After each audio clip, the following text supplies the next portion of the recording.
Hello, নমস্কার। চলে এলাম আরেকটি কুকিং ভিডিও নিয়ে। আজকের ভিডিওতে কাঁচা টমেটো দিয়ে টকের একটা রেসিপি আপনাদের সাথে শেয়ার করব। প্রথমে টমেটোগুলোকে ভালোভাবে ধুয়ে নিলাম, টুকরো করে কেটে নিলাম। অন্যদিকে আমি মাছ ভেজে নিলাম। টমেটোগুলোকে এইভাবে স্লাইস করে কেটে নিয়েছি, যাতে করে খুব তাড়াতাড়ি সিদ্ধ হয়ে যায় এবং তাড়াতাড়ি রান্নাটা হয়ে যায়। মাছের থেকে কাঁটা বের করে নিলাম। মাছের কাঁটা বের করে নিয়ে তারপর কিন্তু আমি রান্নাটা শুরু করব। মাছের যে বড় কাঁটাটা, সেই কাঁটাটা বেছে নিলেই হয়ে যাবে। প্রত্যেকটা মাছের থেকে কাঁটা বের করে নিলাম। এবার ধীরে ধীরে রান্নাটা শুরু করব। এই দেখুন, সমস্ত মাছের কাঁটা কিন্তু আমার বের করা হয়ে গেছে।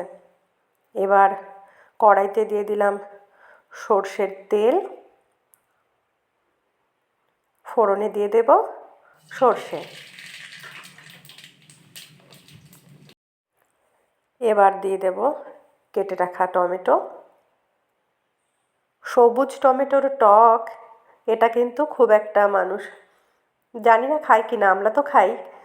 যাতে আপনারাও খেতে পারেন, যারা জানেন না তাদের জন্য স্পেশালি ভিডিওটি দিলাম। এবার নুন দিয়ে ভালো করে নেড়ে চেড়ে নেব। ঢাকনাটা বন্ধ করে দেব, তাহলে কিন্তু তাড়াতাড়ি সিদ্ধ হয়ে যাবে। এবার ঢাকনা বন্ধ করে দিলাম। ঢাকনা খুলে এবার দিলাম হলুদ। হলুদ কিন্তু আমি প্রথমে দেইনি, কারণ কড়াইতে লেগে যাওয়ার চান্স থাকে। হলুদটা একটু পরে দিলাম। এবার একটু নেড়ে চেড়ে অল্প জল দিয়ে দেব, যাতে ঠিকঠাক সিদ্ধ হয়। জল খুব একটা বেশি দেব না, তবে তার আগে থেকে কাটা বেছে রাখা যে মাছ রেখেছিলাম, সেই মাছগুলোকে দিয়ে দিলাম। এবার মাছ দিয়ে টমেটো নেড়ে চেড়ে এবার দিয়ে দেবো জল, যাতে করে জলের সাথে টমেটোর সাথে মাছের সাথে মিলেমিশে সুন্দর একটা রান্না রেডি হয়ে যায়। জল দিয়ে দিয়েছি। এবার আর একটু নেড়ে চেড়ে ঢাকনাটা বন্ধ করে দেব, তাহলে তাড়াতাড়ি রান্না হয়ে যাবে।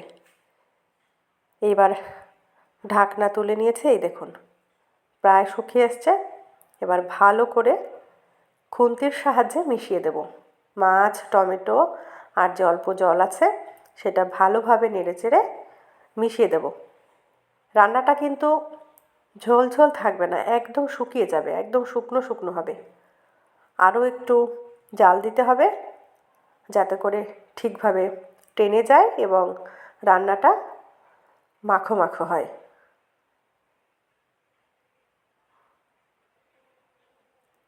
প্রায় কিন্তু আমাদের রান্না রেডি হয়ে গেছে। কেমন লাগলো আজকের ভিডিওটি অবশ্যই কমেন্টে জানাবেন। ভালো লাগলে লাইক, কমেন্ট, শেয়ার করবেন। আর এই রকম নিত্য নতুন ব্লগ বা ভিডিও দেখার জন্য অবশ্যই ফেসবুক থেকে দেখলে ফলো করবেন, ইউটিউব থেকে দেখলে চ্যানেলটি সাবস্ক্রাইব করে অল নোটিফিকেশান অন করে বেল আইকন প্রেস করবেন সবার আগে নোটিফিকেশান পেতে। সম্পূর্ণ ভিডিওটিতে সাথে থাকার জন্য আপনাদের অসংখ্য ধন্যবাদ। সবাই খুব ভালো থাকুন, সুস্থ থাকুন। নমস্কার।